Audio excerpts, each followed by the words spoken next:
Fala, gente boa, tudo bem?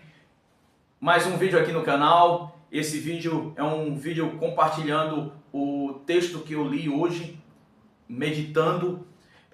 Eu estou novamente meditando sobre o livro de Marcos, fazendo a leitura do livro de Marcos, e hoje, há uns vídeos atrás, eu falei sobre a tempestade, sobre aquilo que nos deixa atemorizados, as tempestades que vivemos, utilizando o texto de Marcos capítulo 4, do verso 35 em diante, quando Jesus acalma a tempestade.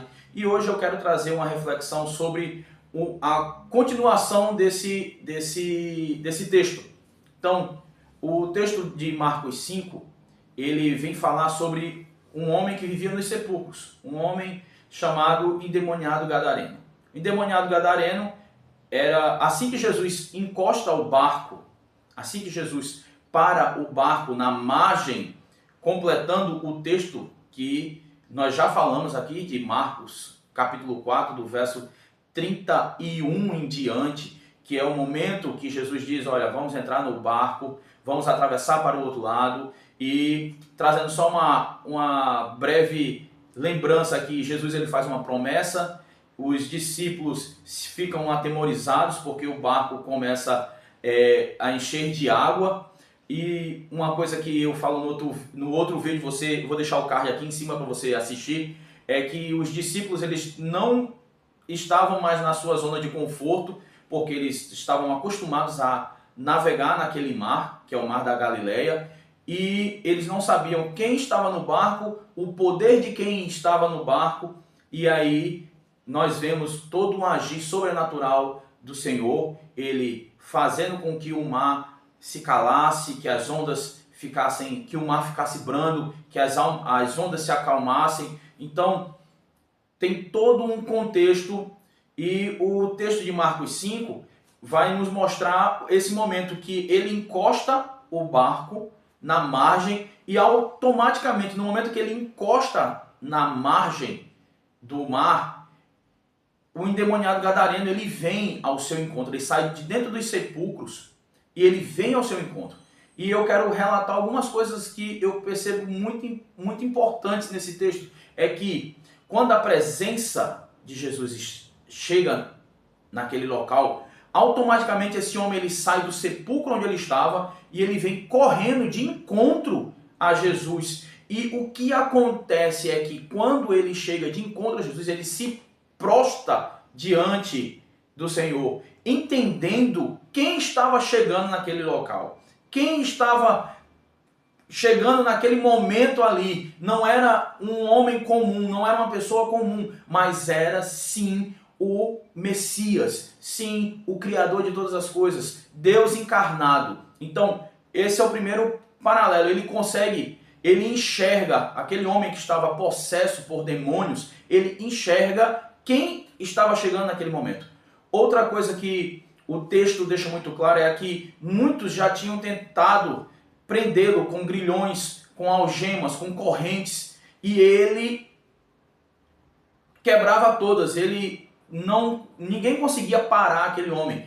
Outra coisa, um dado geográfico é que ele vivia dentro dos sepulcros, dentro dos cemitérios da época e nas montanhas. Então, ele vivia o tempo todo atormentado, ele vivia o tempo todo numa situação muito precária, uma situação muito complicada. E nós vemos é que ele vem de encontro a Jesus. Ele vem falar com Jesus. Ele vem, prestar a sua reverência.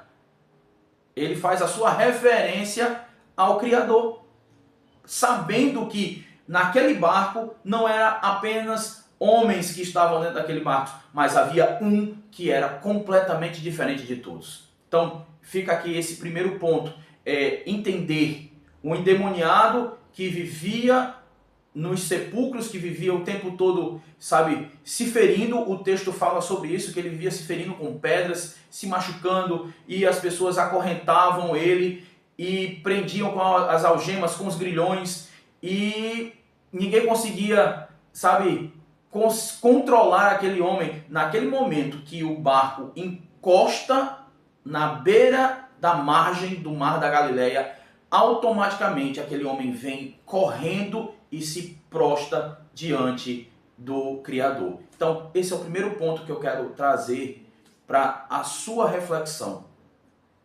É entender que existe uma presença. Nós não estamos falando de um homem comum, nós estamos falando do eterno, do soberano, no Deus excelso. Então, existe uma presença e você tem que entender essa presença que habita dentro de você, através do Espírito Santo. Então você tem que entender essa presença. Você não tem que se atemorizar com a tempestade que está acontecendo. Você não tem que se atemorizar com aquilo que está acontecendo ao seu redor. Mas você tem que entender que a presença habita dentro de você. E se ela habita dentro de você, existe poder. E o poder do Senhor habita dentro de você e Ele pode todas as coisas. Então já fica aqui essa primeira aplicação para a minha vida, para a sua vida. É entender que a presença está dentro de nós, ela habita em nós. Então, já fica essa primeira aplicação desses primeiros versos, dos primeiros versos do texto de Marcos 5 para as nossas vidas. Eu espero que você possa meditar em Marcos 5 e todos os dias eu vou estar lendo um verso ou fazendo a menção de um verso para que você possa analisar comigo, verso a verso, o que Deus tem para falar ao nosso coração. Muito obrigado por você estar aqui comigo. Se você não é inscrito, te inscreve, deixa um comentário, deixa um like. O comentário é muito importante para que a gente possa saber a sua opinião e que você possa dar a sua sugestão, e eu conto com a sua ajuda aqui no canal. Muito obrigado, que Deus abençoe a sua vida. E nesse momento, encerrando, eu quero orar pela sua vida. Eu quero orar por você. Pai bendito, Pai santo, nós estamos aqui. Nós estamos juntos aqui, ó Senhor, crendo que o Senhor já falou ao nosso coração através desse único verso que foi explanado aqui, Senhor. Nós te bendizemos e te agradecemos porque sabemos que o teu poder, ó Senhor, que a tua presença habita dentro de nós. Ó Senhor, e que eu te peço, Senhor, que o Senhor esteja abençoando, Senhor, a vida das pessoas que estão assistindo esse vídeo. Que o Senhor esteja derramando da tua graça, do teu poder, da tua unção. Ó Senhor, que o Senhor esteja acalmando as tempestades nas vidas daqueles que estão assistindo esse vídeo. Que o Senhor possa ser com cada um, em nome de Jesus. Amém. Muito obrigado e até um próximo vídeo, se Deus nos permitir.